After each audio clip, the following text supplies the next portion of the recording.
My dear friends, I'm Dr. Omar Khan, and today we are going to talk about nitric oxide. So, nitric oxide is not just a molecule in our body, it's a fundamental pillar of our health, and its influence stretches far beyond high blood pressure or vascular health, and it is impacting everything from our neurological function to our immune system. So, understanding nitric oxide is like holding a key to unlocking a wide range of health mysteries.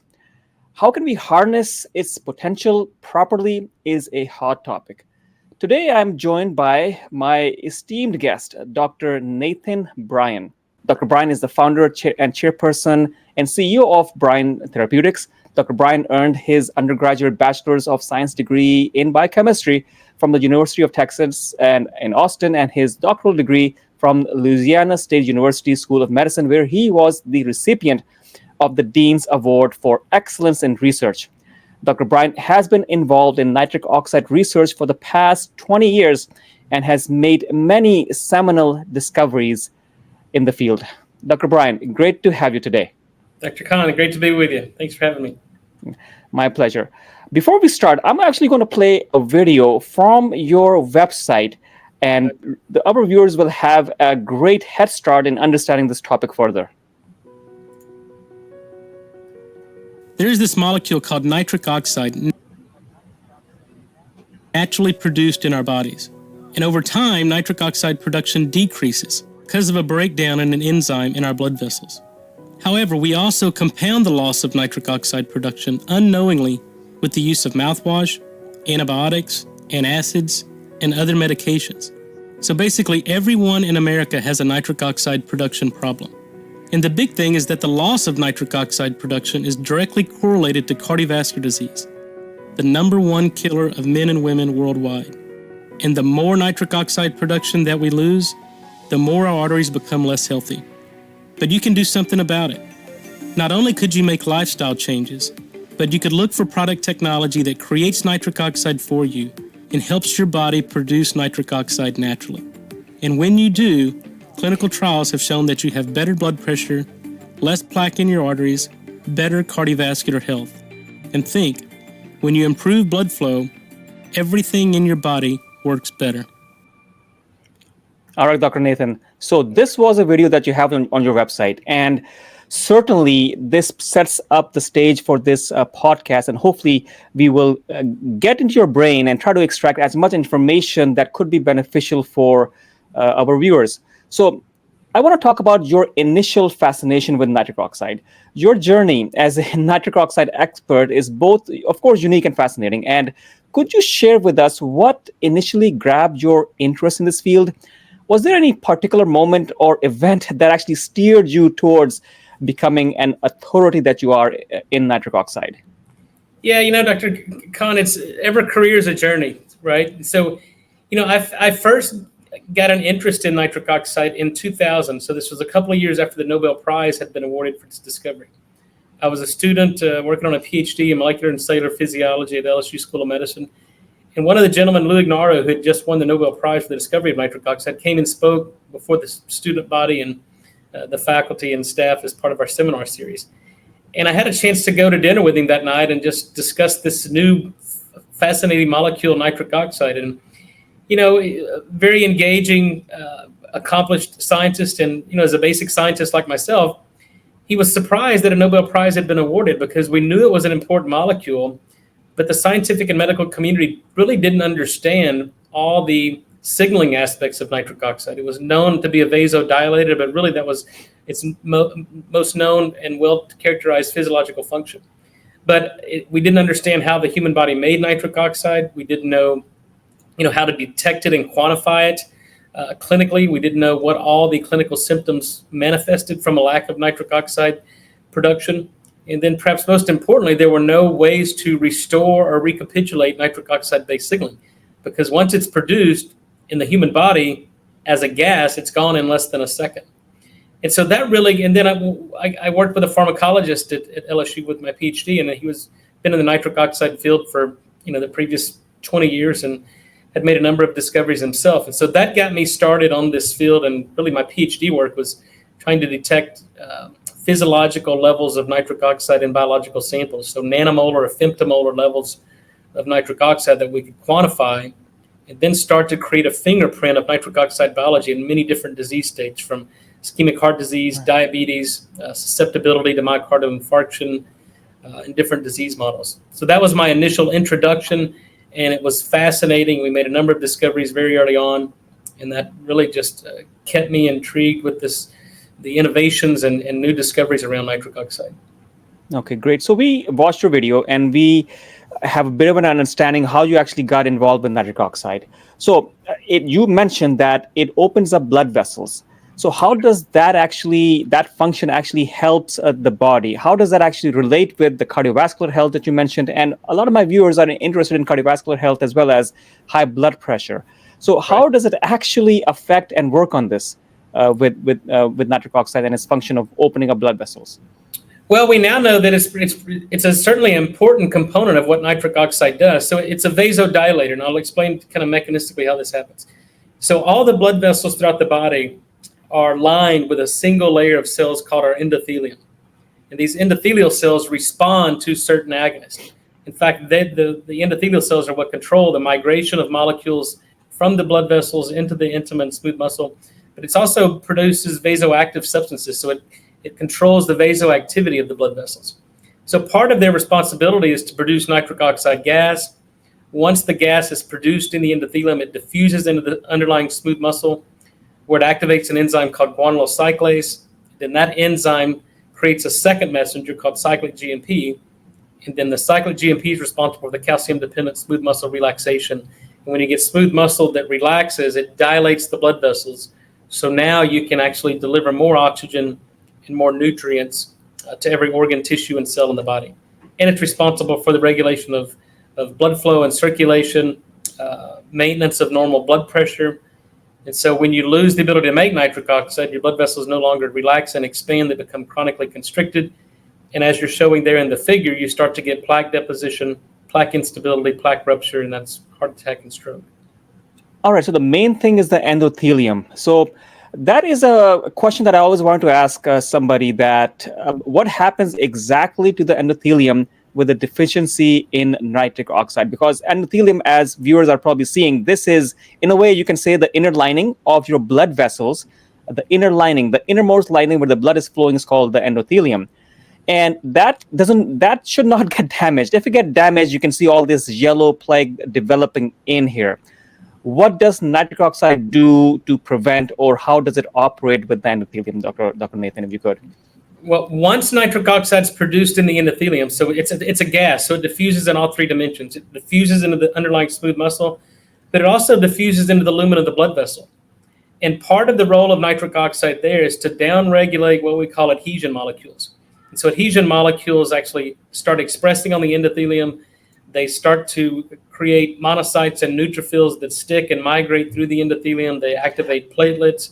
Those are inflammatory markers. Those are inflammatory cells. Is that correct? That's exactly. Well, it's part of our immune cells, but part of the vascular inflammatory response is when monocytes and neutrophils start sticking to the lining of the blood vessel. So the blood vessel should be kind of like Teflon, so nothing sticks. But when you lose the ability to produce nitric oxide, the endothelium almost becomes like Velcro. Everything sticks. The blood gets sludgy. Platelets become activated. You get microclots. You get plaque deposition. You start to get transport of molecules across the endothelium, and that starts the whole process of oxidative stress, immune dysfunction, and inflammation that causes cardiovascular disease. Okay, so for blood pressure itself, so we know when the blood vessels are tight, it definitely leads to higher blood pressure. That's right. Just for blood pressure and from the cardiac standpoint, you mentioned a couple of things already. But just for the blood pressure purposes, how can nitric oxide help out in reducing a person's blood pressure? Yeah. So as you know, we have a fixed amount of blood volume, right? And we've got a fixed amount of, it's basically a plumbing problem. So we're pumping a known finite amount of blood through really miles and miles of blood vessels. And so if you've got a fixed volume and the blood vessels are chronically constricted, now we've got the same amount of volume of blood in a smaller pipe. And so that leads to an increase in blood pressure. So what nitric oxide does is expands the blood vessels. So now we have the same amount of volume of blood going through bigger pipes, so there's less pressure exerted on the vascular wall. So when blood vessels are chronically constricted, it leads to an increase in blood pressure because we have the same amount of blood volume, just in smaller pipes. All right. So we know, and since it was discovered and we have a Nobel Prize for this, we found much more details about nitric oxide, how it operates. But there is a fact that as with the passage of age, especially after you get to the age of 40 years old and after, nitric oxide production seems to drop. Do we have an idea why it actually does that? Yeah, so it does. So when you look at population-based studies, you see an age-related decline in nitric oxide production. But we know that this is completely preventable and reversible. So it doesn't have to be that. So it's really the American lifestyle. So it's everything that we do. It's the Western diet, the standard American diet. It's lack of physical exercise, and its use of things like mouthwash, antacids, and certain pharmacological agents that have been shown to decrease nitric oxide production. So everything we do as Americans in the Western kind of lifestyle causes an uncoupling of the NOS enzyme due to oxidative stress and oxidation of tetrahydrobiopterin, which leads to a decreased production of nitric oxide, and now that sets the stage for the rapid onset and progression of cardiovascular disease. So we know exactly how nitric oxide is produced. We understand what goes wrong in people that can't make it, and now we can start to employ strategies that would lead to that would prevent this age-related loss of nitric oxide production. And that's our objective, is to give people the knowledge and the information that they can take control of their own health and prevent this age-related decline in nitric oxide production. Because now we know if you can prevent the loss of nitric oxide, you can prevent many age-related diseases. Right. You just saw that a graph that I actually pulled up from one of your papers, I think from your website. And this is a very interesting graph describing different types of diets. And you mentioned the American lifestyle and the American dietary habits. And this chart is fairly interesting. I'm going to go back there. Can you walk us through this chart? What are people seeing and what can people learn from this? Well, today we understand there's two ways the body makes nitric oxide, and we need nitric oxide from both pathways. And when we lose the ability to make nitric oxide from both pathways, that's when symptoms and disease set in. So the first pathway we talked about was in the lining of the blood vessels through an enzyme that produces nitric oxide. The other compensatory and redundant pathway to make nitric oxide is through the diet. So certain dietary patterns have you get an abundance of a molecule called inorganic nitrate. It's found primarily in green leafy vegetables. And then the body, through the oral microbiome, can metabolize the nitrate found in certain diets into nitrite and nitric oxide. But it's a very inefficient system. So we need a certain amount of nitrate in our diet in order for these inherent reduction systems to take place and generate nitric oxide. So what this graph here is, the dotted line is the threshold of nitrate you would need in any given meal to produce enough nitric oxide to normalize your blood pressure. And so we've sampled different dietary patterns. You can see the purple one there is a Japanese diet, which is known to be probably one of the most health-promoting. Is that the Okinawan diet? Is that the Okinawan diet? Because Japanese right now are also consuming McDonald's, and we have Americanized the world, including Japan. I believe the basic Japanese diet that people talk about, where they have a lot of centurions, is the Okinawan diet. So right. Which diet does this specifically refer to? So yeah, that would be the traditional Japanese diet, certainly not the modern Japanese diet, because a lot of these countries have become westernized and starting to eat like Americans, and their health is showing the consequences of that. So yeah, on all of these, we take kind of a standard sampling of what are the major kind of food and dietary patterns for this particular population. So we've done it with the traditional Japanese diet, the Okinawan diet, and then the dietary approaches to stop hypertension.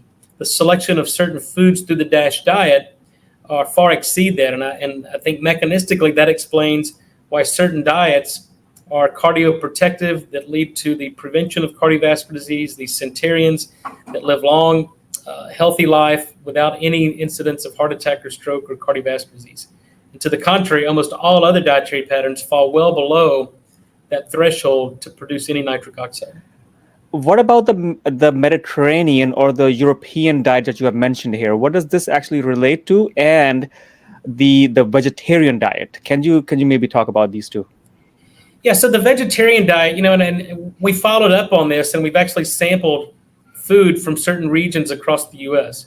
So vegetarian diets can be cardioprotective and can lead to an increase in nitric oxide production. But as we published in 2015, it depends on where you live and which vegetables you're consuming, because there's regional differences in the nitrogen content of soil, and therefore the assimilation of nitrogen in the form of nitrate in certain vegetables.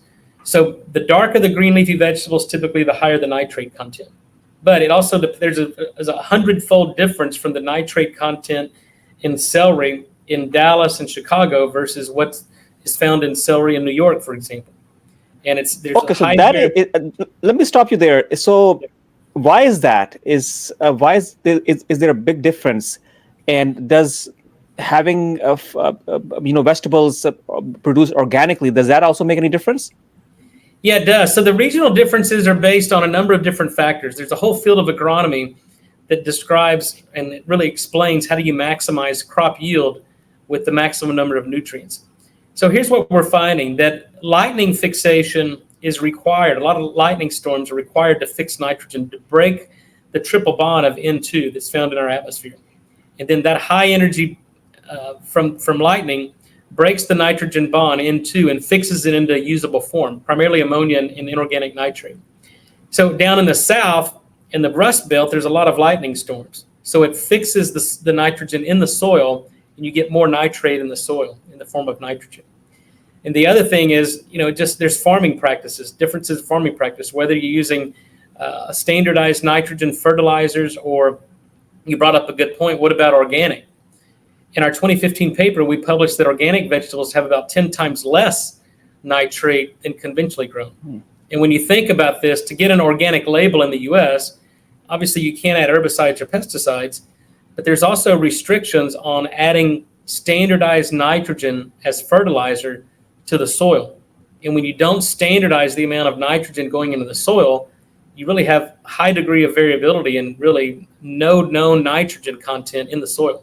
So as a consequence, most of these soils are nitrogen deficient, and therefore the vegetables or the plants that are grown in the soils don't accumulate nitrate, as well as many other nutrients. Okay, so a question. So I'm not clearly sure about what makes a vegetable organic. Can you add manure, or for example, that would have possibly a significant amount of nitrates? Is that a possibility with organic foods? It is. So to get an organic label, no herbicides, no pesticides, no standardized fertilizers. But you can add compost, you can add manure and natural sources. But the challenge is nobody ever standardizes that, right? There's a high degree of variability that depends upon the manure from which animal, what did the animal's diet consist of? And so there's high degree of variability. So there's no standardization of the nitrogen when you do this organically. So there's a high degree of variability. And so I think organic is good because you're not getting the herbicides and pesticides. But from our food surveys, it's very difficult, if not impossible, to get enough nitrate from eating organic vegetables because of the lack of nitrate in these vegetables. Okay, so back to this graph. What about the Mediterranean diet? Have you had the chance to look at that?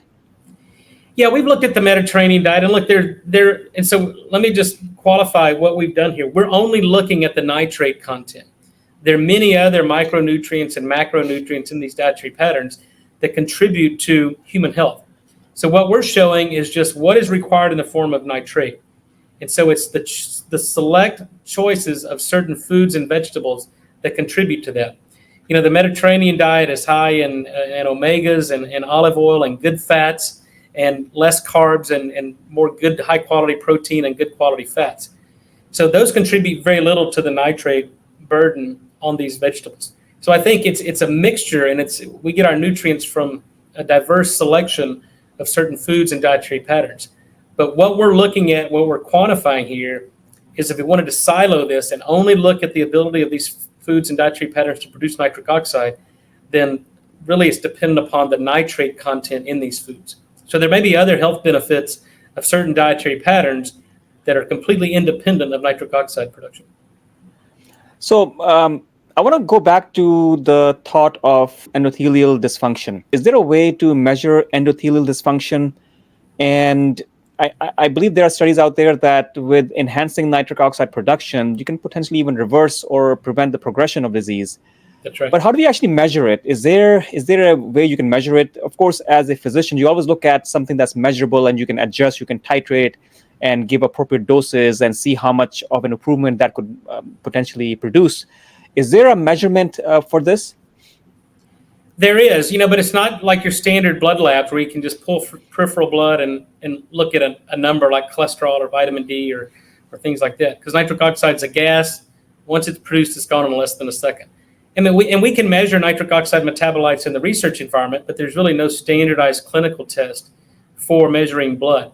So what we have to rely on are, number one, symptoms, but there are now some FDA-cleared medical devices that can actually measure the functional capacity of the endothelium to produce nitric oxide. And this is old technology. It's the original kind of concept is called venous occlusion plethysmography.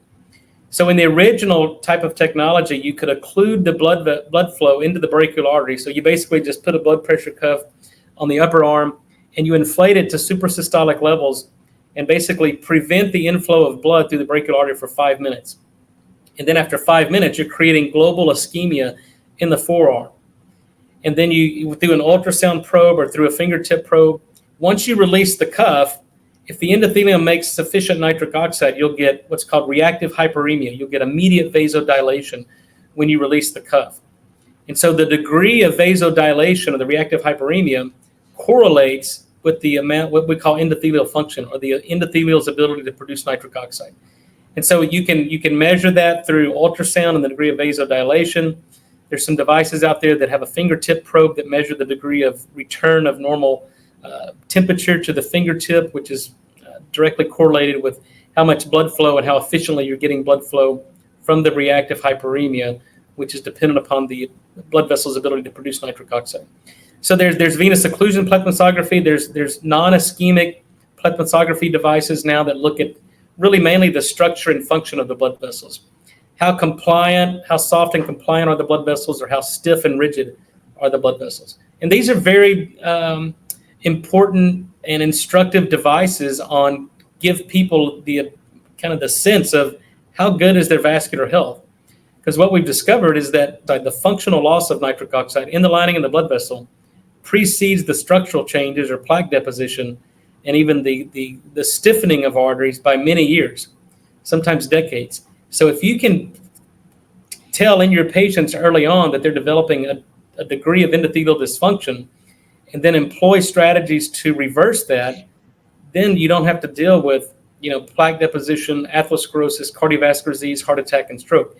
Because not only does nitric oxide prevent the onset and progression of cardiovascular disease, it can actually reverse it. And if you've got some vulnerable plaque, nitric oxide can actually stabilize existing plaque and prevent plaque rupture and heart attack and stroke. All right, so this is fairly interesting to know, and we'll go into a bit more detail into this. So people have an idea about what we're talking about. It could be very useful if you have healthy nitric oxide levels, and it could prevent damage to your blood vessels. So if people want to improve without medication, without anything else, their daily habits, what can they potentially do to enhance this naturally? Yeah, no, it's a great question, and we always start with diet and lifestyle. And the science of nitric oxide is extremely complex and complicated, but the solutions are really quite simple and straightforward, and it's basic common sense that we've known for decades, if not centuries. So I tell people you only have to do two things to restore nitric oxide production. Stop doing the things that disrupt it, and start doing the things that have been clinically shown to promote it. And so we can tackle those one by one. So what's inhibiting or disrupting nitric oxide production? Mouthwash use, we published on this 10 years ago. If you use mouthwash, you destroy the oral microbiome. It destroys nitric oxide production and your blood pressure goes up. And you lose the protective benefits of exercise. So if you're using mouthwash, you have to stop. There's a reason that physicians don't put patients on antibiotics every day for the rest of their life because of the known health consequences of destroying the microbiome. So why would you use an oral antiseptic every day for the rest of your life? And yet 200 million Americans wake up every morning and use mouthwash. And not coincidentally, 200 million Americans have an unsafe elevation in blood pressure. which, by the way, is the #1 risk factor for the #1 killer of men and women worldwide. So if you're using mouthwash, you have to stop. The second problem is fluoride. Fluoride's an antiseptic. It kills your thyroid function, and it's a neurotoxin. And yet fluoride's in toothpaste, fluoride's in municipal water supply. So we have to remove ourselves from fluoride. Use a fluoride-free toothpaste, get a home filtration system, remove the fluoride that's in your drinking water and the water you cook in and the water you bathe in. And then the other major problem is use of antacids, specifically proton pump inhibitors. And these drugs, as you're probably aware, were never approved by the FDA to be taken chronically, only for acute Do you know how many patients are on proton pump inhibitors? Well, the data are, there's 200 million prescriptions written every year, and that's not even counting the over-the-counter purchases. And, these are very dangerous drugs leading to increased heart attack, stroke, and Alzheimer's. No, so this is what I've seen. Of course, I work in the hospital. So a patient gets put on a proton pump inhibitor, and it sticks. It stays there, and it just stays on the patient's medication list. So that ends up happening, and a lot of times you have to tell the patient, okay, so it's not just for your stomach that it may cause long-term problems, but for example, you eat food, you need to have acid to actually digest it. And so many diseases that need to be eliminated by the stomach acid. So you can't have zero acid, and these proton pump inhibitors, they can actually get your acid level down to almost zero. And right. In the long term, you can also develop dementia, diabetes has been linked with it. Aspiration pneumonia is a hugely linked with proton pump inhibitors. So if you are on proton pump inhibitors, and just a public message, I don't want you to stop at cold turkey. I want you to talk to your doctor No, that's and right. ask them that if there's something you need to, put a hold on or test it out, how you can do without it. So definitely, I think that's going to be part of us understanding down the line how all of these things are integrated and combined. I've never understood as a biochemist and physiologist why clinicians would put people on antacids and proton pump inhibitors and keep them on. So, it's not, now we have a clear understanding that it's completely inhibiting nitric oxide production from both pathways. It leads to an accumulation of a molecule called asymmetric dimethyl L-arginine, which inhibits nitric oxide production and lining the blood vessels. It prevents the nitric oxide formation from the dietary, from swallowing our own saliva and getting aversive nitric oxide. And that's what's causing the increased heart attacks. So data published in 2015 revealed that people who had been on PPIs for 3 to 5 years had a 35% higher incidence of heart attack and stroke because of the disruption of nitric oxide production. And then just a couple of months ago, it was revealed that people who had been on PPIs for 4 years, at least 4 years, had a 40% greater incidence of Alzheimer's and vascular dementia. So those are just the consequences that can be related to loss of nitric oxide production. But you mentioned it briefly. Without stomach acid, you can't break down proteins into amino acids. So you become deficient in certain amino acids, and a lot of these amino acids are neurotransmitters, develop neurological disease. You need stomach acid to absorb nutrients like iron, magnesium, selenium, chromium, iodine. And so then we become nutrient deficient if we don't have stomach acid. And most, if not all, chronic diseases are associated with some nutrient deficiency.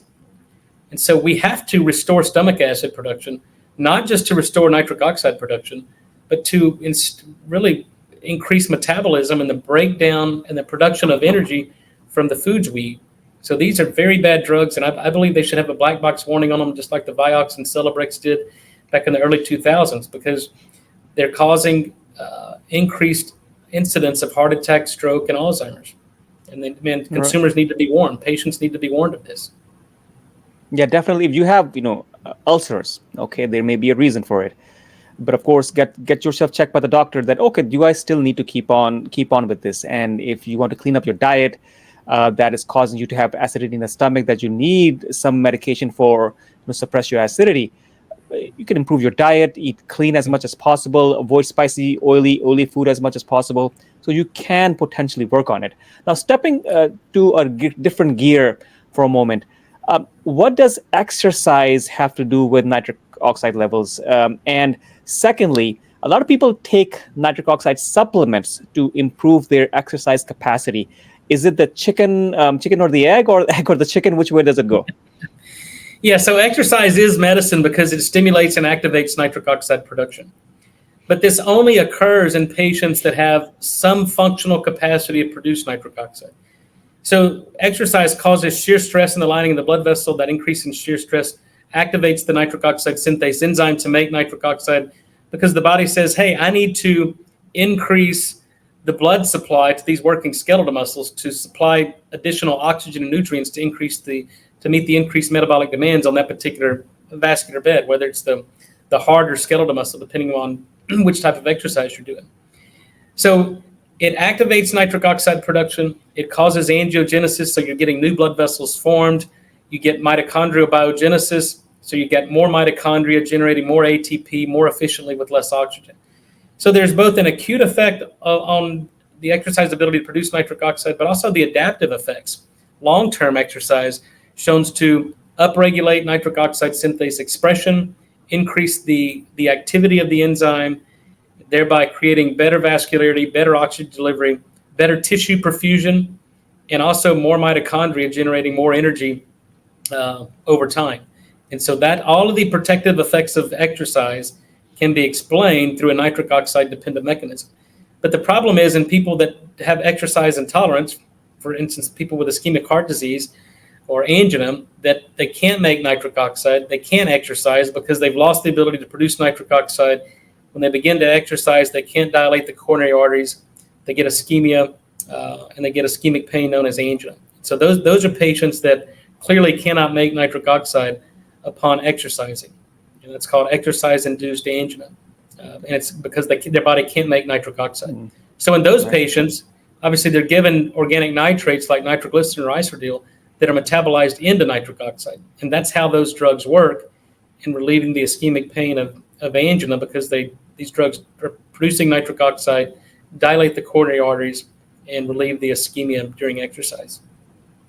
So this is in relation with exercise, but people take nitric oxide supplements or herbals or beet powder, beet juice before exercising to be able to exercise more efficiently. And I mean, I've looked at the studies a little bit. There are studies that support the claim and a couple of studies that do not support the claim. What is your experience with this, or your knowledge with your research into this? Well, unfortunately, in the dietary supplement and sports nutrition industry, it's the wild, wild west. I mean, you got companies out there making outlandish claims with really no clinical evidence to support anything you're saying. And I've tested these products. Most of the nitric oxide products on the market, I've actually put to the test. And unfortunately, about 95 to 98% of the products on the market do absolutely nothing in terms of improving nitric oxide production. But yet they're making these claims. So there's two ways the body does this. So the beetroot products, beets hit the market in 2012, after the 2012 London Olympic Games, when it was realized that a lot of the athletes were drinking liters of beetroot juice. And there was some studies starting to come out that beetroot, because of the nitrate content, could actually improve nitric oxide production and improve performance. So then the market was flooded with beetroot products. And I've tested all these, and 98% of the beetroot products out there are just dead beet products. They don't provide any nitric oxide support. They don't contain any detectable nitrate or nitrite, and they don't do anything except turn your pee and poop pink and cause a lot of gastric discomfort. So to answer your question, some can improve performance, but unfortunately, most of them on the market do not. And now there's companies selling beet gummies and chews, and you cannot put nitric oxide in a gummy or a chew, and you can't. It just makes no sense biochemically.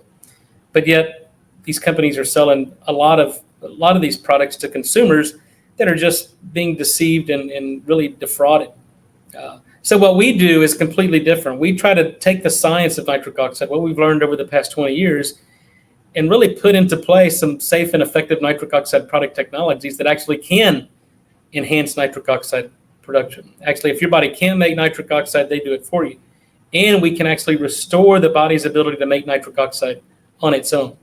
And I think that's where what we do is completely different than all these other yahoos out there trying to sell nitric oxide products and make a profit. We're trying to deliver the best science in the market. Other companies are trying to make a dollar. Right. So I think we're going to talk about some of those. And I believe you had some topical applications. You had some oral applications.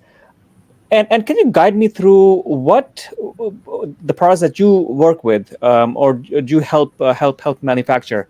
Sure. Why are they different from, let's say, a regular beet powder? Yep. Well, one, you have to go back to 2007, where we published really the first paper that showed that nitric oxide was a hormone. And what that means is that once nitric oxide is produced in the body, in a single biological compartment, it has distal effects. So prior to our 2007 Proceedings National Academy of Science paper, it was thought that nitric oxide could only act in the cell in which it was produced or a neighboring cell. And we call this autocrine or paracrine, in the cell or a nearby cell in which it's produced. So when we create nitric oxide, be it in the oral cavity or in the stomach when we swallow our saliva, that nitric oxide that's produced acts like a hormone. So similar to testosterone being produced in the gonads of men, it has systemic effects, right? Similarly, nitric oxide has systemic effects. So that was the epiphany and the eureka moment for me in science was, oh, well, if nitric oxide is a hormone, I just got to deliver this authentic gas in a single biological compartment. So I started developing orally disintegrating tablets that we could generate a certain amount of nitric oxide over a specified period of time that would completely recapitulate what the body would normally see. And that's how we started kind of the metrics of what we would do to develop a nitric oxide product. So if your body can't make nitric oxide, then we do it for you. But that was just part of the story because I didn't want this to be like hormone replacement therapy. If you start giving nitric oxide, it completely shuts down the body's ability to make it. And now you become dependent upon exogenous nitric oxide. As a physiologist, that's not our approach.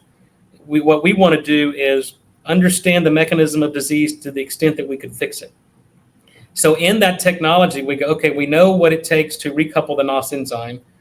We kind of know the electrical potential that's required to extract an electron from tetrahydrobiopterin, and that's the rate-limiting step in nitric oxide production. So we can provide that electric potential in that lozenge, recouple the NOS enzyme, and now we can actually improve endothelial function and improve the body's ability to make nitric oxide.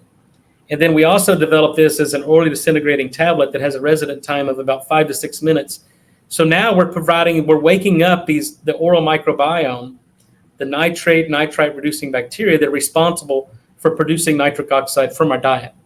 So our technology is completely different than anybody else out there because it's the only technology in the world that actually generates nitric oxide gas. Yeah. Question, sorry to interrupt. The slow release, is that a function in itself in your situation? Yeah, so what we try to do is recapitulate physiology. So the endothelial production of NO is the second-to-second regulation of blood flow and the regulation of circulation to specific vascular beds. And so we know through radio-labeled isotope experiments how much nitric oxide is produced in a healthy human over 24 hours. And so we always try to give back and restore that normal production. I never want to give to the body something that it hasn't seen or at doses that it wouldn't see. So we try to recapitulate physiological signaling mechanisms. And now we're able to quantify the amount of nitric oxide and nitrite that's produced from the oral microbiome through giving certain dietary foods through certain dietary patterns and looking at the inefficiency of this reduction into nitric oxide. So everything we do is stoichiometrically based on producing amount of nitric oxide that the body would normally see. And that's the basis for what we do. And so that requires certain things, right? It requires a certain threshold of nitrate. It requires the oral microbiome. It requires a functional NOS enzyme. So everything we do with our product technology produces nitric oxide when it's administered. We can quantify it. We can verify it. We can detect it with a gas phase nitric oxide analyzer. But we also have these functional devices that we talked about earlier that can demonstrate that we've actually improved the body's ability to make nitric oxide. And we do tongue scrapings, metagenomic studies, and look at the oral microbiome and how we can improve the diversity and the efficiency of nitric oxide being produced in the oral cavity. So you mentioned a couple of things, oral microbiome, and previously you mentioned mouthwashes. So where's the problem with the mouthwash? What happens with mouthwashes? Isn't that great for you? No, well, look, you got to believe the commercials. I don't watch TV that much, but when I do, I see that these Listerine. I was being sarcastic. Yeah. So it says they kill 99.99% of the bacteria in your mouth.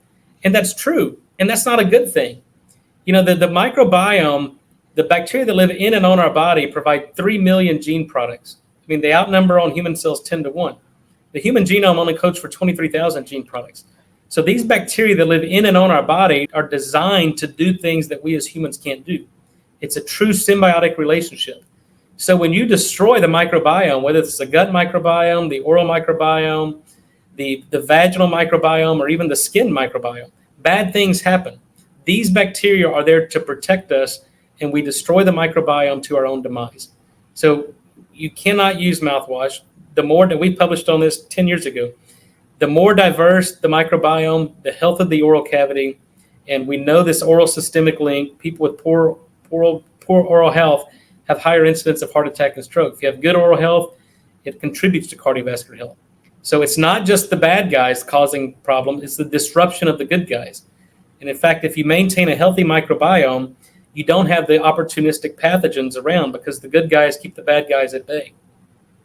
Is there a conversion that takes place in the mouth by these bacteria Yes. that makes production of nitric oxide much more efficient?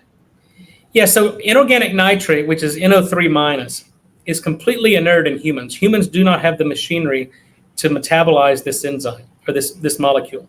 So the bacteria do. There's nitrate-reducing bacteria that perform this 2-electron reduction of nitrate to nitrite. And so that actually provides then saliva that's enriched in nitrite.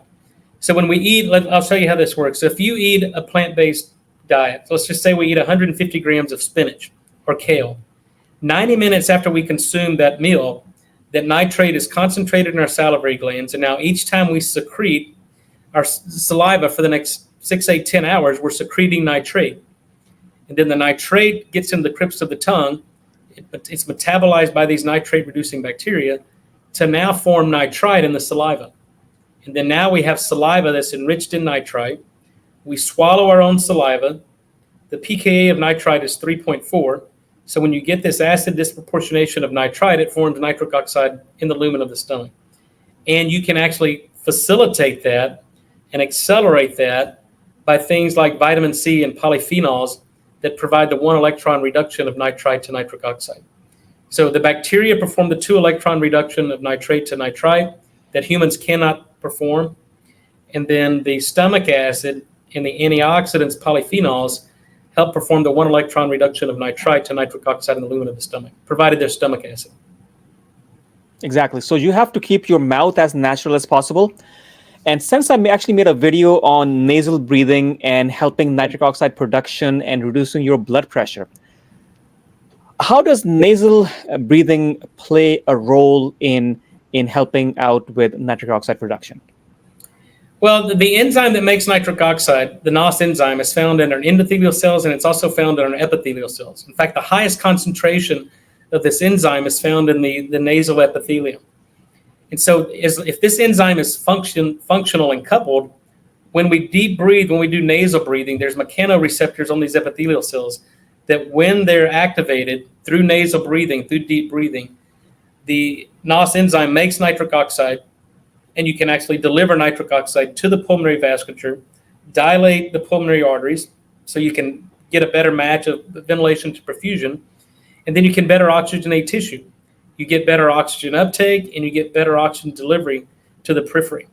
But if you have endothelial dysfunction, meaning that the enzyme is uncoupled in the endothelial cells, then you have epithelial dysfunction. So you can do nasal breathing till the cows come home, but if the enzyme isn't coupled and functional, you're not going to get any nitric oxide being produced. So we have to focus on the function of the enzyme and now teach people to do nasal breathing because we need oxygen to make nitric oxide, and we need nitric oxide to uptake and deliver oxygen by hemoglobin in the red blood cells. Right. So definitely, I've always encouraged people for nasal breathing and for blood pressure, for general health in general, for the humidification function of the nose. I think is essential. So from my standpoint, and whenever I am encouraging people for breathing exercises, for stress, for blood pressure relief, I encourage them to do as much as possible from the nose. Moving on to medication, and you mentioned proton pump inhibitors. There are a couple of other medication out there that can cause problems. For example, antifungals, azoles, antidepressants such as serotonin receptor inhibitors, and sometimes even your medications such as Motrin or ibuprofen can have problems with nitric oxide. Then we talk about non-medicinal aspects, pollution. We talk about fluoride. We talked about antiseptic mouthwash, and glyphosate is one that sometimes comes into the picture. Do you have any experience or any information regarding glyphosate? Yeah, so glyphosate does two things. Number one, it kills the oral microbiome just as it kills the bacteria in the soil when it's sprayed on crops. It kills the oral microbiome as well as the gut microbiome. But it also uncouples the NOS enzyme. So it kills the enzyme that makes nitric oxide, and it kills the microbiome that produces nitric oxide. So glyphosate, similar to proton pump inhibitors, inhibit nitric oxide production from both pathways. So if you're exposed to glyphosate, you've basically completely inhibited your body's ability to make nitric oxide. No, excellent. We've talked about nitric oxide and how we can monitor its levels, testing, and you talked about that you have some nitric oxide products that can potentially make a change. Are there actually any studies that you can talk to us about what changes actually happened with these approaches? So we've done a number of studies, both kind of in the nutrition dietary supplement space, and we've done drug studies in specific patients with specific disease indications. So it can normalize blood pressure. I've got a number of patents on these. So these are published, issued patents. It's a method of reducing inflammation. So we've shown that through our nitric oxide product technology, we can lower C-reactive protein, which is an acute phase marker of inflammation. We lower triglycerides by 30%. So two of my patents are on a method of reducing inflammation, method of lowering triglycerides, and then a method of improving athletic performance in mammals, so we can improve exercise performance. And then clinically, we had a paper in collaboration with Texas Children's Hospital in a pediatric patient population with an inborn error metabolism called arginosuccinic aciduria, or ASA. So their primary clinical problem is hyperammonemia because of the urea cycle disorder. But these patients they're born without an enzyme called arginosuccinate lyase. And this is part of the enzyme and the protein machinery that shuttles L-arginine and citrulline to make nitric oxide. So what we discovered, and we published this in Nature Medicine in 2010, was that these patients that don't have the ASL enzyme, the protein complex falls apart and they're completely devoid of any nitric oxide production. So they develop hyperammonemia, they develop neurological dysfunction, they develop kidney disease, resistant hypertension, and really systemic disease that couldn't be explained by the underlying inborn error metabolism. So we started treating these patients with our nitric oxide lozenge, and we could lower their blood pressure. So resistant hypertension, and in this one patient we saw, his blood pressure was 210/115, a 15-year-old kid, and there was no antihypertensive medication that would lower his blood pressure. So we dosed him with our nitric oxide releasing lozenge. Within 4 hours, his blood pressure was 130/80. We got him off all prescription drugs. His kidney disease resolved within 5 days. His heart disease resolved within 5 months. Question. Yes. Question. Was this a repeat dosing or single? I'm pretty sure not a single dose. No, not a single dose. Yes. Yeah. Yes. So we had to repeatedly dose this. And this is where, the best medical judgment of the physicians and the medical team come into play. So it's hard to prescribe a one-size-fits-all because everyone's different. But in this particular patient that's completely devoid of any endogenous nitric oxide production, he had to take one lozenge every 4 hours to normalize his blood pressure because he was completely devoid of any endogenous NO production. And so we dosed him according to normalization of blood pressure. So he was taking about 5 lozenges a day. But obviously that's not normal, but this is probably the best human phenotype of complete nitric oxide deficiency, is this rare genetic disorder. But we completely normalized this kid who had an inborn error metabolism with a nitric oxide releasing lozenge when all other prescription medication had failed him. So we're talking about pharmaceuticals, right? So there are, I think you mentioned a few as well, Imdor, isosorbate dinitrate, and they sort of have a similar function. So what differentiates these lozenges from these medication already out there? And if somebody goes on a low dose of Imdor, perhaps, would that be beneficial for individuals, whether they have heart problems or not? Yeah, so the things like nitroglycerin, isodeal, isosorbate mononitrate, these are called organic nitrates. And so they have to be metabolized into nitric oxide, specifically mitochondrial enzymes within cells. So, and there's known process called tachyphylaxis, which means that chronic administration of these drugs develop tolerance. So the patient actually loses their ability to metabolize these drugs into nitric oxide. And so you can only use these kind of episodically, and you have to wean patients on and off of this. And this is very challenging for cardiologists with trying to treat patients with ischemic heart disease that have exertional angina, because you start to lose the efficiency and the efficacy of these drugs with prolonged use. And in fact, the long-term outcome studies have shown that people actually get worse. Outcomes don't get better on organic nitrate use. So there's a limit of clinical utility of these drugs. So what we do is completely different. We don't make organic nitrates, which is a nitroester bond to a glycerol backbone that requires some endogenous metabolism.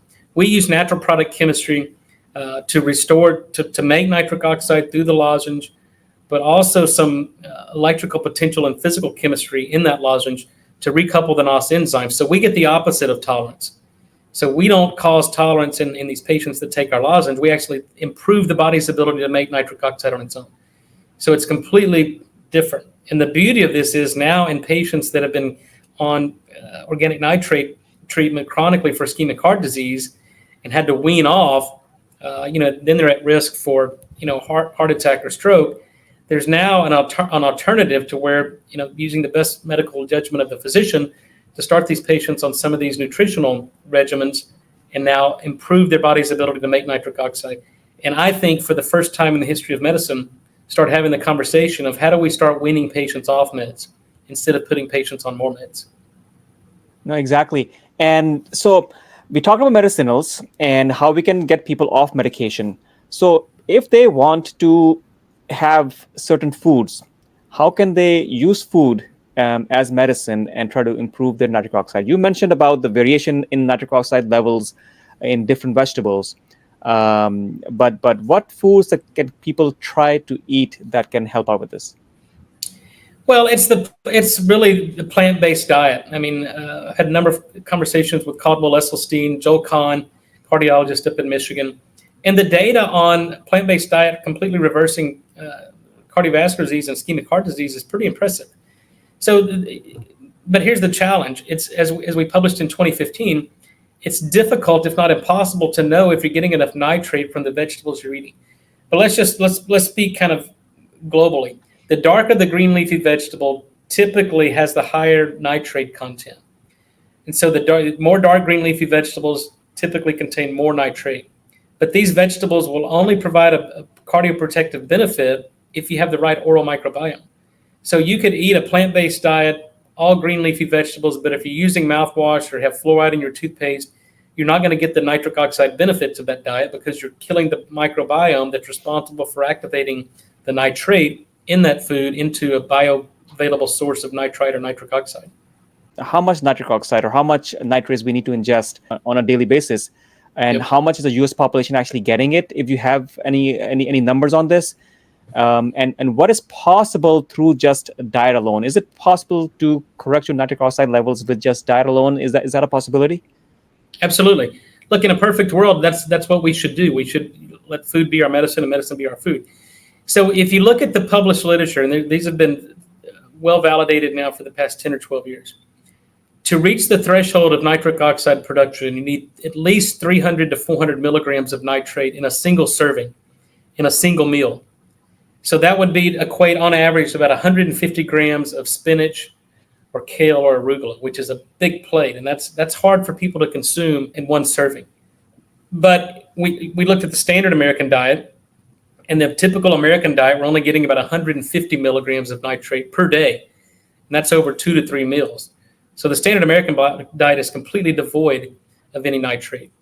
And so you can far exceed that. So for instance, in our 2009 paper in the American Journal of Clinical Nutrition, people following the dietary approach to stop hypertension can sometimes get 1,200, 1,500 milligrams of nitrate per day, depending upon which foods they eat, how they're grown, where they're grown, and the nitrate content. So to answer your question, yes, you can completely restore your nitric oxide production simply through diet and lifestyle. But you have to eat the right foods. You have to have the right oral microbiome. You have to have a functional NOS that can be activated and stimulated through exercise.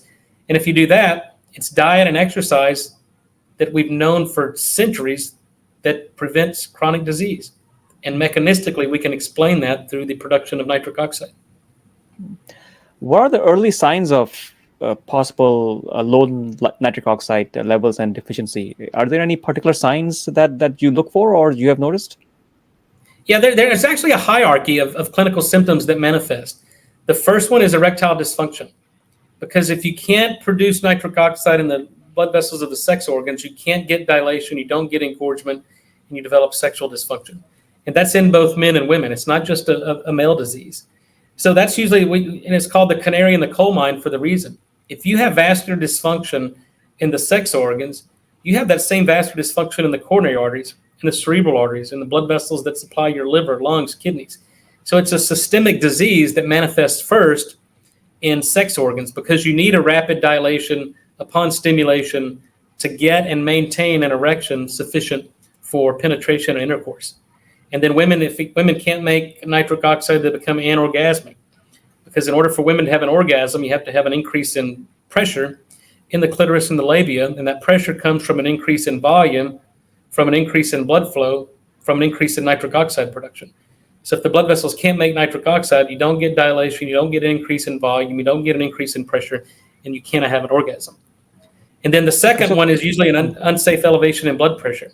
If you lose the molecule that's responsible for vasodilation, blood vessels become chronically constricted and contracted, and you develop high blood pressure. And 2 out of 3 Americans have an unsafe elevation in blood pressure.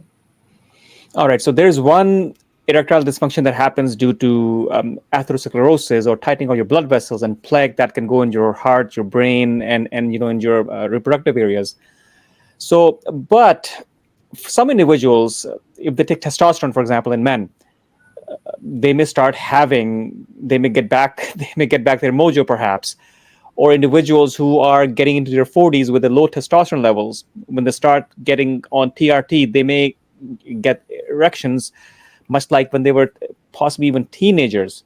Right. And then I'm going to throw something else in there, sildenafil, or and these similar medications, Cialis. So how do these help out? And I do know that these medications they're not effective 100% of the times. But given that we're talking about nitric oxide, but we are able to utilize other means to get, for example, in men, erections, how does this fit into the picture? Yeah. Well, testosterone and estrogen in both men and women stimulate and activate nitric oxide production. So if you have low testosterone, you have less activation of the NOS enzyme. So it's kind of like if you lose it or use it or lose it, right? And then the PD5, so if you restore hormone replacement, then you're going to get better activation of nitric oxide, and in some cases, you get better erections. But in terms of the PD5 inhibitors, the tadalafil and the sildenafil, those are called phosphodiesterase inhibitors. So as we talked about when we first started talking, nitric oxide activates an enzyme called guanylyl cyclase. That enzyme converts GTP, or guanosine triphosphate, into cyclic GMP. And it's cyclic GMP that's broken down by phosphodiesterase enzymes. So when you have a phosphodiesterase inhibitor, you prevent the breakdown of cyclic GMP. And it's cyclic GMP that's responsible for smooth muscle relaxation and blood vessel dilation. So nitric oxide turns the switch on, the PD5 inhibitors keep it on. And that's the reason you're warned against 4-hour erection, as an unsafe drop in blood pressure, and all the side effects that come along with those drugs. But you also make a very important point. These drugs have been on the market now for 25 years. And clinically, 50% of the men that are prescribed these drugs don't respond. 50%. And so mechanistically, we know why that is, because you need some level of nitric oxide being produced to activate soluble guanylate cyclase to produce cyclic GMP. So in patients that are non-responsive to PD5 inhibition therapy, their blood vessels aren't making enough nitric oxide to lead to any appreciable accumulation of cyclic GMP. So there's nothing to prevent the breakdown of. So PD5 inhibitors cannot and will not work. So that's the reason that men become non-responsive.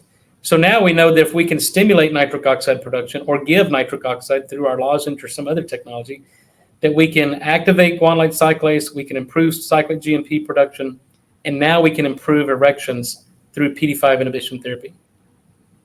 No, excellent. So a couple of things that we got clear today, but one question that still lingers, and a lot of people So these similar symptoms that we have talked about, people say, okay, you go on the vegan diet, or you go on the ketogenic diet, or you go on, you do intermittent fasting, you take testosterone, these symptoms go away. Is there a commonality? You just mentioned about testosterone, and you also mentioned, the vegan diet could be healthier. Is there a commonality with all of this? And you can throw in the paleo diet into the mix. Is there a commonality how these all combine and work together? Yeah, there is, because the hallmarks of all chronic disease, there's 4 things that occur in all chronic disease. There's low blood flow, what we call hypoxia or focal ischemia. And then concomitant with that is inflammation, oxidative stress, and immune dysfunction. And all of those lead to a decrease in nitric oxide production, which further exacerbates the inflammation, oxidative stress, and immune dysfunction. So when we start to change our diet and lifestyle, if we can inhibit the inflammatory response and limit the amount of oxidative stress that's occurring, then we can prevent oxidation of BH4, which causes NOS uncoupling and endothelial dysfunction. So any anti-inflammatory diet, any antioxidant diet is going to help recouple the NOS enzyme and lead to better production of nitric oxide in the lining of the blood vessel. And then also, if we can now focus on the oral microbiome and improve the diversity and start repopulating these really, really critical commensal non-pathogenic bacteria in the mouth, we can improve nitric oxide production through that way. And we know we can do that through diet and just the elimination of things like fluoride and antiseptic mouthwash. So yeah, there is a common mechanism of all these different seemingly unrelated and kind of extreme dietary patterns. But I think the mechanism is reducing oxidative stress and inflammation, which now allows for the body to produce nitric oxide, which then, by the way, is going to further reduce inflammation, oxidative stress, and immune dysfunction, and get to the root cause of most, if not all, chronic disease. Yeah, it's amazing that the role of nitric oxide in chronic diseases, it's like a silent undercurrent that influences the course of these conditions. And from hypertension, heart disease, diabetes, the deficiency of this molecule, can be a precursor to multiple health issues, making it, it should be a critical focus for preventative healthcare strategies. And I'm hoping, have you seen a move or a direction towards this? I haven't personally seen it in medical textbooks. What are you seeing in your academic life? Well, I spent 20 years in academia. I taught in medical schools and trying to teach future physicians biochemistry and physiology and the molecular basis of cell signaling.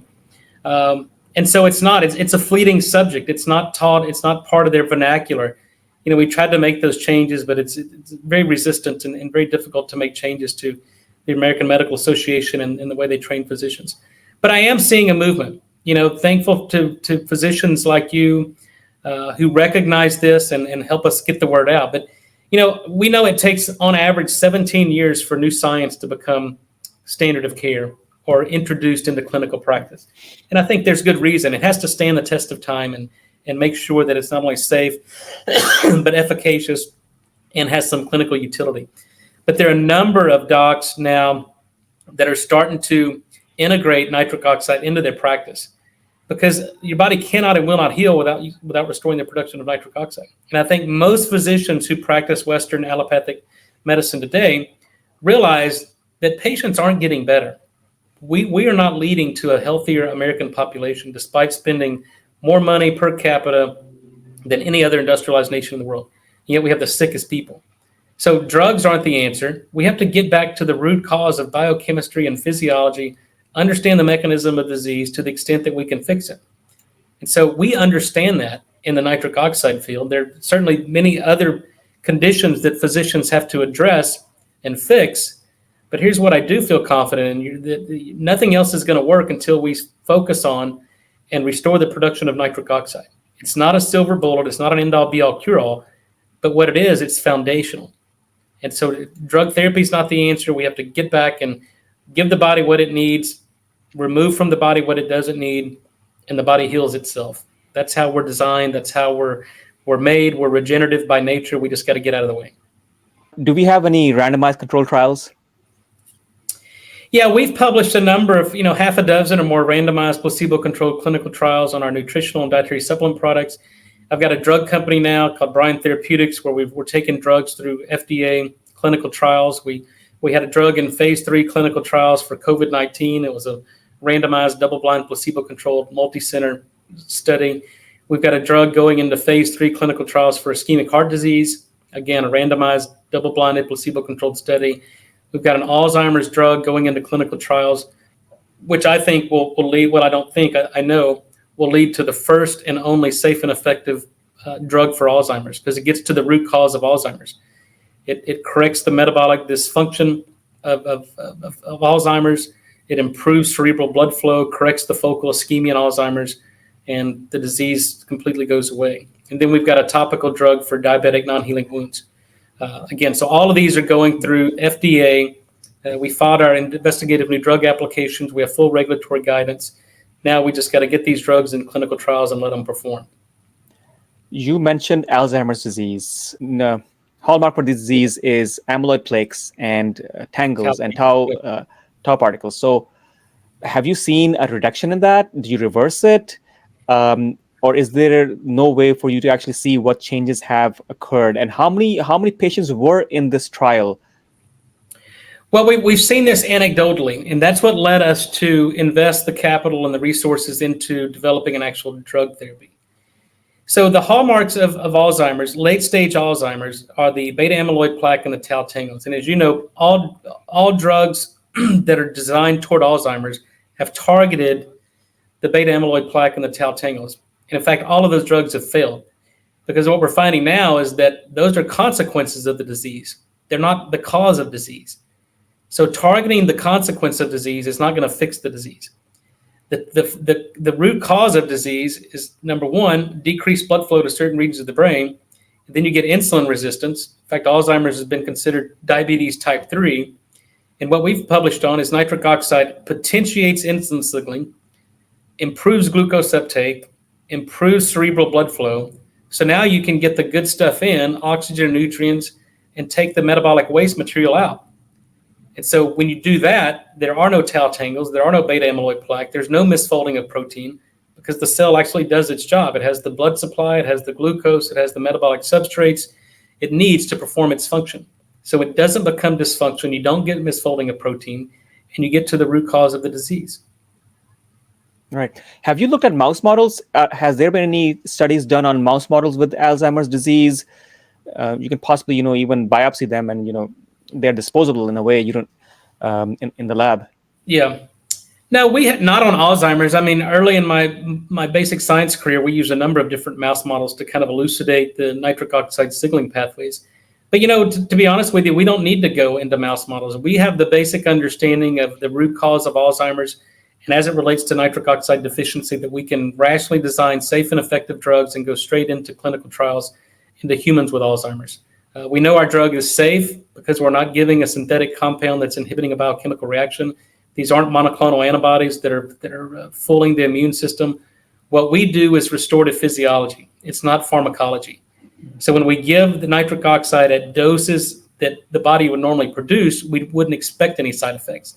Now, the challenge for us on the drug development program is trying to decide what's the right dose in the right patient administered at the right time to specifically affect Alzheimer's, improve glucose uptake, improve cerebral blood flow, and overcome the neurological deficits that's associated with Alzheimer's. That's our challenge, and I think we've cracked the code, and I hope to start these drug studies in 2024. I'm excited, and especially with Alzheimer's disease. And you mentioned it's diabetes type 3. And the mechanism is the same, as you mentioned. It's a lack of blood supply. And Alzheimer's is the most common cause of dementia. And yeah, this sounds fairly interesting. Maybe I'll have a chat with you after this podcast about what you are exactly doing, and maybe we can look at that further. Actually, I did work as an Alzheimer's researcher back in the day. We were testing out a couple of mouse models, so I had a little bit of connection with mouse models and Alzheimer's disease. Yep. And you also mentioned, yes, please. Yeah, I brought on Dr. David Perlmutter to lead our clinical trials on Alzheimer's. I think he's probably one of the world's experts on vascular dementia and Alzheimer's, specifically as it relates to the metabolic perturbations and the metabolic disease as it relates to Alzheimer's. So Dr. Perlmutter is extremely excited and helping us immensely and getting not only the information out there, but helping design a clinical trial with meaningful endpoints that we can show not only slowing the progression of disease, but hopefully even reversing it. Great. You mentioned improving the physiology, and you also mentioned wound healing in diabetes individuals. Yeah. And we know with diabetics that the problem that they have is that their blood vessels are so tight that you don't have any blood flow there. And when you don't have blood flow, then wounds don't heal properly. That's right. And you mentioned that you have topical applications that can potentially heal wounds more quickly. Is that through generation of blood vessels, or how does that work? Well, it's twofold. So there's been no innovations in wound care for 50 years. And as you know, as a physician, you treat wounds the same way today as you did 50 years ago. It's negative pressure and relieving of the basically removing the pressure on the wound.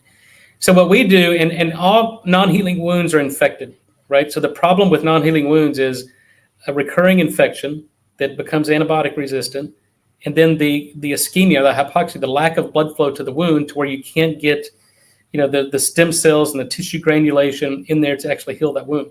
So with our topical nitric oxide, it's antibacterial, so it kills the infection, and it also causes hyperemia. So it diffuses into the wound bed, dilates blood vessels, recruits capillaries, and now you can actually see that wound turn pink, bright red with blood supply. You get tissue granulation, you mobilize stem cells, and the wound heals itself. We've had 4 or 5-year-old non-healing wounds we completely heal in less than 6 months with our topical nitric oxide. These are stage 4 decubitus ulcers. My dad's a paraplegic. He's been in a wheelchair since 1984. I've dealt with decubitus pressure ulcers for most of my adult life, and he had a non-healing wound for 3 years this was kind of the impetus for me to develop this as a drug, because we completely healed a 3-year-old non-healing osteonecrotic osteomyelitis ischial ulcer on my dad simply by putting nitric oxide into the wound, and it completely healed it.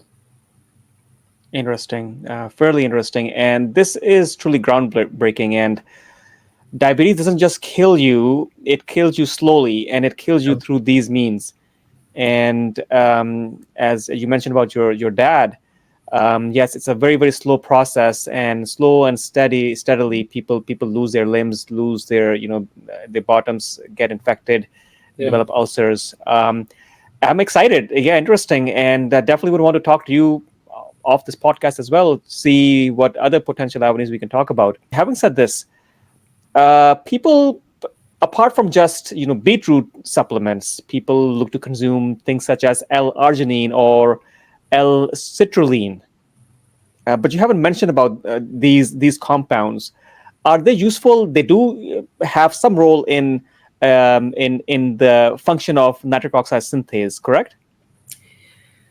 Well, they do, but these are semi-essential amino acids. First of all, citrulline is a byproduct of nitric oxide production. Arginine undergoes a 5-electron oxidation to produce nitric oxide, and citrulline is a byproduct. And there's never a deficiency of arginine. And in fact, taking products that have excess arginine or giving extra arginine has been shown in clinical trials to increase mortality in post-infarct patients and to make patients with peripheral artery disease worse, increase intermittent claudication, and patient outcomes get worse. So there's never a deficiency of amino acids, arginine, for production of nitric oxide. And biochemically, the binding constant, what we call the Michaelis constant in biochemistry, for arginine binding to the NOS enzyme is 5 micromolar. And even in the sickest of sickest patients, and you know this as a physician, intracellular and plasma levels of arginine are 100 to 200 micromolar, 20 to 40 times higher than what's needed to theoretically saturate the binding site of the NOS enzyme. So arginine and citrulline are useless, and yet there's hundreds of products on the market out there that put these amino acids in a package and call it a nitric oxide product. And if you don't know what you're doing, you can actually cause more harm than good. So now arginine and citrulline products are completely useless in terms of nitric oxide. The body makes enough to saturate the enzyme, and it controls its own metabolic shuttling of arginine through the nitric oxide synthase enzyme. It doesn't use extracellular arginine. Right. We talked about consuming nitrates, but over the past few decades, there was a huge stigma regarding potential cancer, especially colon cancer, if I remember, with nitrate consumption. Yeah. Have you looked into this? Oh yeah, we've dealt with this for the past 30 years, and in fact, we've completely debunked this myth. So it started in the 1950s, where it was first recognized that people who consumed cured and processed meats had a higher, what we call relative risk index for certain cancers, primarily gastric cancers or GI cancers. So in order, and this is nutritional epidemiology, so that's called an association, but not causation. So to elicit a causation, there has to be a biologically plausible mechanism to account for that observation or association.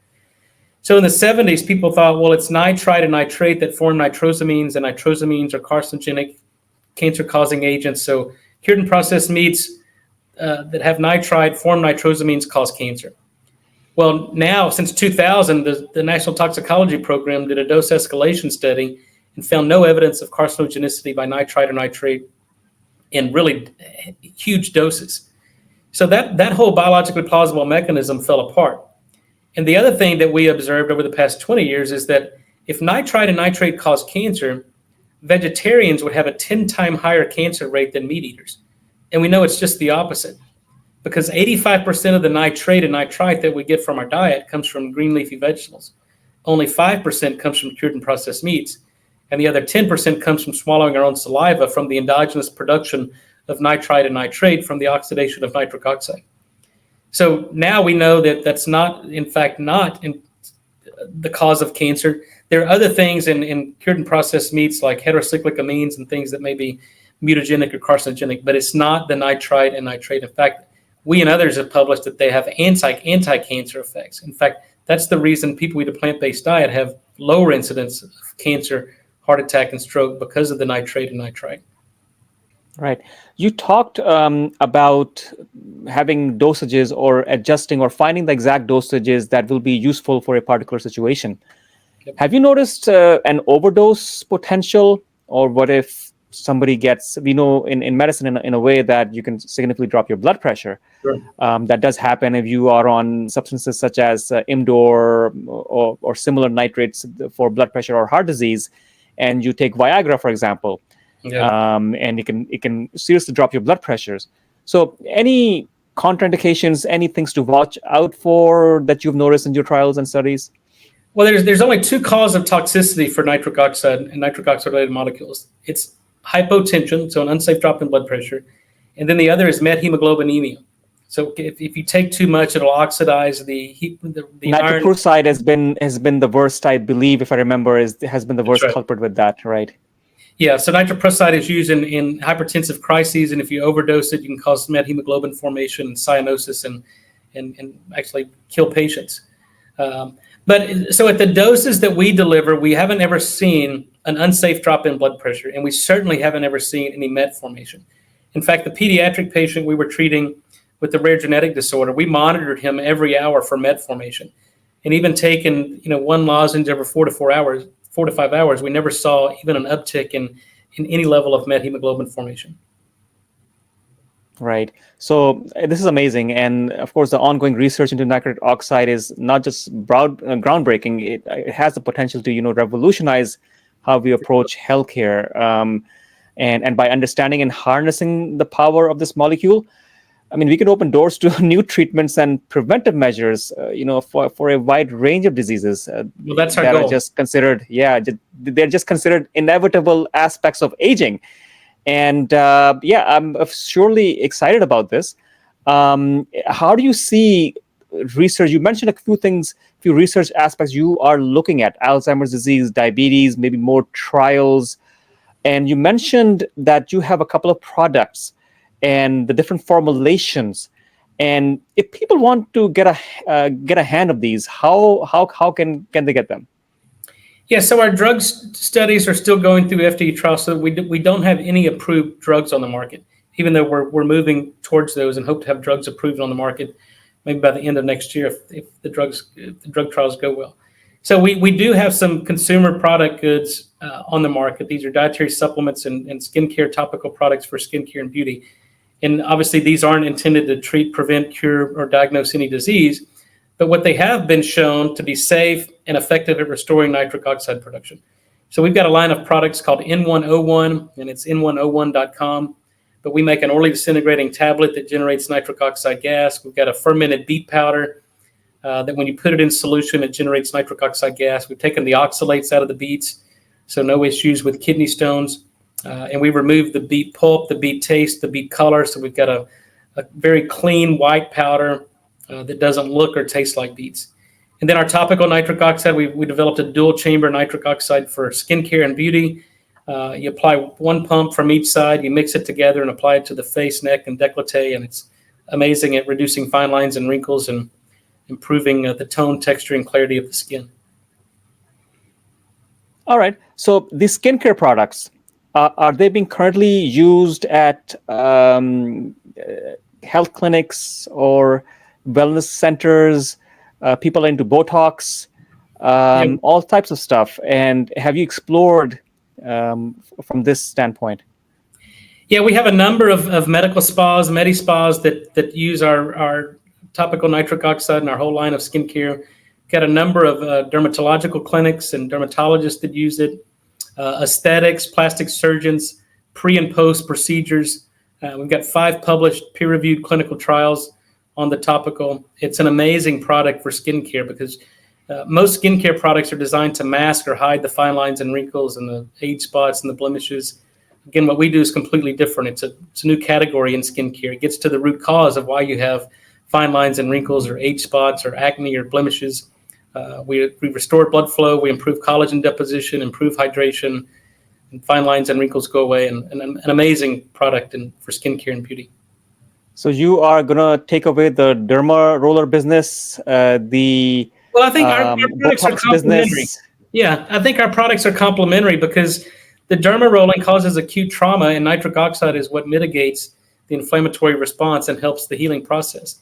So we use it as a complementary product to enhance the therapeutic effects of derma rolling, of non-surgical facelifts and things like that, whether it's soft facial or different abrasions or exosomes or stem cell therapy. It's a complementary product. It makes everything they're doing work better. Excellent. All right. So I believe we will have the links in the description if anybody wants to check these products out. And of course, with anything of a medicinal nature, please check with your physician as well, just to make sure everything is appropriate and it's not interacting with any of your other medication. Absolutely. So yeah, just keep that in mind.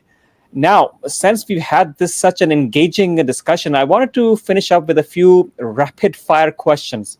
Okay. Would you be ready for that? Let's go. All right. So 5 ways to raise nitric oxide naturally, just bullet pointed. Yep. Stop mouthwash. Get rid of fluoride. If you're on an acid, stop. Throw in some more green leafy vegetables and moderate physical exercise. 20, 30 minutes of exercise a day. Excellent. If you were not a nitric oxide researcher, what would you be doing right now? I grew up on a ranch. I own 800 acres outside of Austin. I run a couple hundred head of cattle. And if I wasn't in science and medicine and product development, I would be a full-time farmer and rancher. Excellent. What one piece of advice for health in general that you want to give our viewers? The chronic disease is caused by 2 things and 2 things only. The body's missing something that it needs, or it's exposed to something that it doesn't need. So we have to become aware of what's toxic in our body and in our environment and remove the source of exposure, and then just give the body what it needs, and the body heals itself. And really, it's really that simple. Medicine has become way too complicated, but the solutions to chronic disease, I think, are quite simple. Excellent. What one book that you would recommend people to read regarding their health? There's a lot, but the one that I would go to is a book called Healing is Voltage by Dr. Jerry Tennant, a good friend, a physician friend of mine. And he really explains in a very simplistic standpoint that cellular biology is really energy medicine. And when you lose voltage and you lose electrical conductance in the body, it's what allows for chronic disease. And so we have to restore the voltage in our body, restore the circuitry, and then the body can actually heal itself. So Healing is Voltage by Jerry Tennant. Great, excellent. Dr. Bryan, it was a pleasure. Where can people find you? I send people to my educational website. I'm not here to sell you products or sell you anything. My objective is to provide scientifically backed information and education, so you guys can get, as consumers, become educated and do what's best for you and take control of your own health. So I have an educational website, drnathansbryan.com. That's where the videos are housed. I do a monthly blog. I'm on social media, Instagram, Dr. Nathan S. Bryan, LinkedIn. What else? I have my own YouTube channel where we publicize, and we'll probably post this one on YouTube. But I try to put my lectures on there and interviews so people can have access to a lot of information in one spot. All right, excellent. All right, thanks so much for watching. And if you like this video, do check out this other video. I'm sure you will find it interesting. Bye for now. Thank you so much. Bye-bye. I appreciate you as a valuable viewer, and thanks for watching till the very end. If you liked this, check out this podcast. I know you will love it. You can also check for more interesting links in the description. I'm Dr. Umer Khan. Looking forward to seeing you again. Thank you.